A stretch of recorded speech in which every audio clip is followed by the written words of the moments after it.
Alors aujourd'hui, peut-on perdre du poids sans faire de régime? Hello les loups, c'est Maz Coach Masseur. Comment vas-tu aujourd'hui? Alors moi ça va vraiment super bien. Petit sondage avant de commencer, dis-moi en commentaire si tu as déjà fait un régime.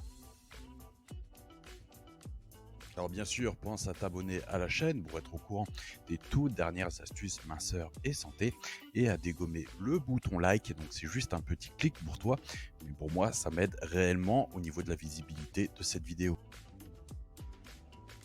Donc une question qui m'a été posée sur mon site fatatacoaching.info, peut-on perdre du poids sans réellement faire de régime? Alors je ne vais pas faire courir le suspense, oui et heureusement. Et pour ça, tu dois simplement connaître les 9 points qu'on va voir ensemble. Donc ces 9 conseils qu'on devrait tous apprendre au final à l'école et qui nous seraient utiles pour éviter un bon nombre de problèmes d'estime de nous-mêmes et de maladies. Allez, ne tardons plus, voici ce que tu dois faire pour maigrir sans faire de régime. Premier point, il serait intéressant que tu remettes en question certaines de tes habitudes.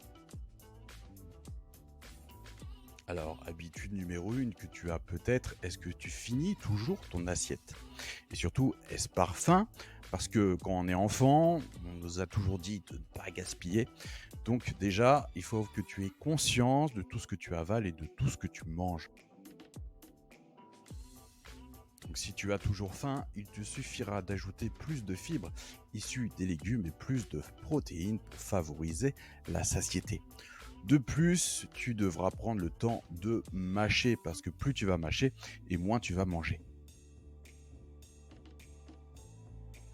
Donc dans le second cas, qui est de ne pas finir son assiette parce que c'est synonyme de gaspillage, on peut par exemple garder les restes pour faire un autre plat ou même donner à manger aux poules ou à nos animaux domestiques. Et enfin, le fait de ne pas être conscient de tout ce qu'on mange, ça favorise la surconsommation d'aliments et donc la prise de poids. Et oui, il y a beaucoup d'études qui ont été menées à ce sujet. Alors, c'est sur ces études, les gens mangeaient tant qu'il y avait à manger, parce qu'ils étaient absorbés, par exemple, par un film ou par une vidéo. Donc, c'est pourquoi je te déconseille fortement de manger devant la télé. Donc, deuxième habitude que tu as peut-être, c'est manges-tu du pain? Là encore, il faut te demander si le pain est toujours indispensable, combien de personnes en mangent juste pour pousser les aliments, alors qu'il te suffit bien sûr d'un couteau et ça fera très bien l'affaire. Et est-ce que le matin tu bois un jus de fruits industriel? Et oui, de nombreuses personnes en prennent pensant que c'est un bon moyen de démarrer la journée. Pourtant, à cause du procédé de fabrication, une grande partie de la vitamine C est détruite. Tu bois donc uniquement du sucre. Et oui, au final, rien ne remplacera un vrai fruit entier. Non seulement grâce aux fibres qu'il contient, ce qui limitera les pics de glycémie et donc le stockage des graisses. De plus, ça va te forcer à mâcher, ce qui, comme je l'ai déjà dit avant, favorisera la satiété. Alors, autre conseil, ce serait de réduire ta consommation d'alcool. Et oui, tu es peut-être surpris, mais on pense rarement à l'alcool lorsqu'on cherche à perdre du poids. Et pourtant, sa consommation pourrait favoriser la prise de poids. Donc de manière directe, tout d'abord via les calories liquides qui ne sont pas prises en compte par le cerveau pour la satiété. Mais aussi parce que l'alcool nous rend moins conscients de nous-mêmes, donc on se surveille moins, ce qui nous pousse à consommer davantage de cochonneries. Troisième astuce pour mincir sans régime, c'est de remplacer le sucre blanc par un de meilleure qualité. Et oui, c'est un grand classique, mais c'est tellement important. Il faut absolument réduire le sucre. Mais avant de le faire, le remplacer par un de meilleure qualité pourrait être une étape intermédiaire. Voici quelques exemples pour le remplacer facilement. Donc tu peux remplacer le sucre blanc par du sucre complet, par du miel d'acacia local. Bon, je dis local car ceux qui ne portent pas la mention EU peuvent être coupés avec du sucre par exemple. Mais surtout, ne remplace pas le sucre blanc par des édulcorants. Et oui, car ça ne fait que leurrer ton cerveau qui cherchera à consommer davantage de sucre dans la journée. Et une fois que tu l'as remplacé, tu peux facilement diviser par 2 la dose de sucre dans les recettes. Et tu verras, on ne remarquera même pas la différence, crois-moi. D'ailleurs, si le sujet du sucre t'intéresse, je t'invite à regarder ma vidéo sur comment se sevrer du sucre. Quatrième astuce, c'est manger plus de légumes verts. Et oui, les légumes feront la différence dans ta perte de poids sans régime. Grâce aux fibres qu'ils renferment, tu limiteras les pics de glycémie provoqués par le sucre et les céréales. Ce qui t'évitera tout un tas de problèmes. Comme par exemple de stocker tes repas sous forme de graisse ou de passer en hypoglycémie de 2 à 4 heures après ton repas. Et donc d'avoir des envies de sucre et peut-être même des malaises. De développer un diabète de type 2, car les pics de glycémie fatiguent ton pancréas et c'est dangereux. Donc midi et soir, mange des légumes verts en grande quantité. Cinquième astuce, même si tu as du mal, mange plus de protéines. Donc voici les différents types de protéines que je vais te conseiller. Donc les protéines que tu vas trouver dans les œufs, la viande, le poisson, les légumes secs sont de précieux atouts pour ta perte de poids sans régime. Car ils te permettront d'être rassasié et donc de manger à ta faim. De maintenir aussi ta masse musculaire parce que 1 kg de muscle brûle 3 à 4 fois plus de calories qu'un kilo de graisse. Donc je te conseille fortement d'en ajouter à chaque repas. Et pour les encas ou le petit déjeuner, voici ce que tu peux faire en termes de protéines. Oui, parce que le petit déjeuner, on a peut-être un peu plus de mal à avaler des protéines, mais tu peux aussi les trouver dans les noix, les amandes ou les yaourts nature.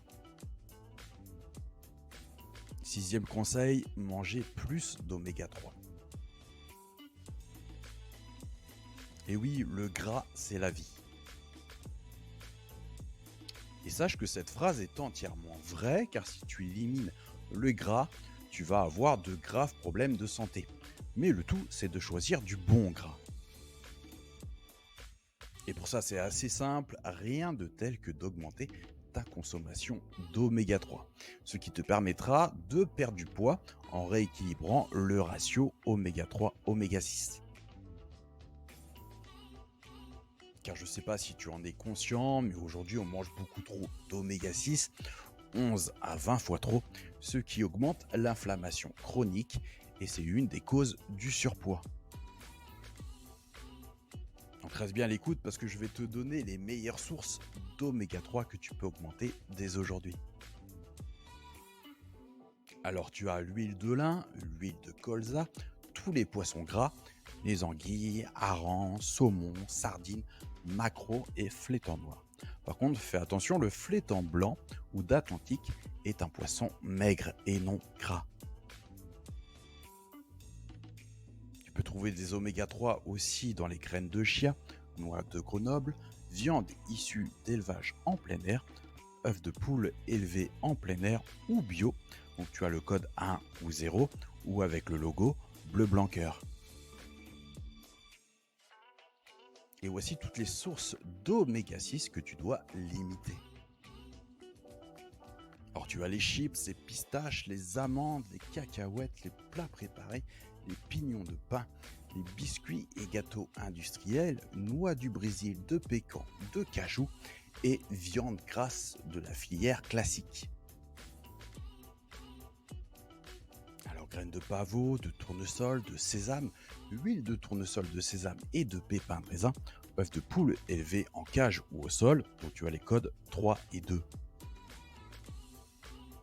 Maintenant, l'astuce numéro 7, c'est de bien mâcher.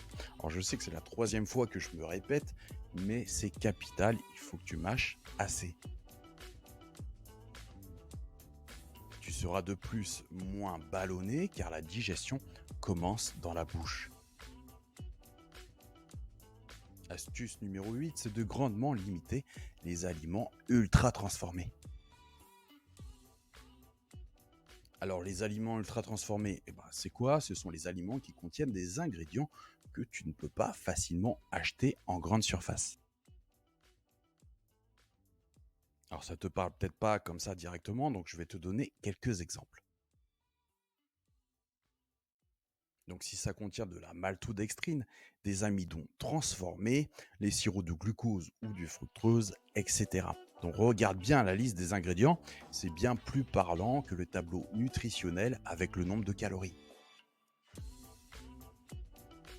Alors peut-être que tu le sais déjà, mais une calorie n'est pas égale à une autre. Et les industriels peuvent trafiquer ce tableau en utilisant des ingrédients spécifiques. Alors neuvième conseil, c'est de ne pas t'affamer. Oui, ne t'affame pas, le plus important, c'est de manger à ta faim. Car ne t'en fais pas, tu peux très bien maigrir en mangeant de grosses assiettes, il suffit d'apprendre à bien les structurer. Et la 10e astuce, un petit bonus, c'est la globalité de ton alimentation que tu dois revoir. Un rééquilibrage alimentaire est plus important sur la durée qu'un régime.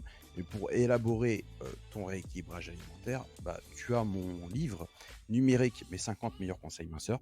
C'est disponible sur le site fatatacoaching.info ou en description de cette vidéo. Il te suffit de rentrer ton adresse mail et tu le reçois directement. Alors merci d'avoir suivi cette vidéo. Si tu veux aller plus loin, sache que je peux réaliser ton bilan minceur directement sur le site. Et si tu veux être coaché en direct par mes soins, tu peux regarder s'il reste des places sur le site fatatacoaching.info. Je te dis à bientôt pour une prochaine vidéo. C'était Mas Coach Minceur. Bye.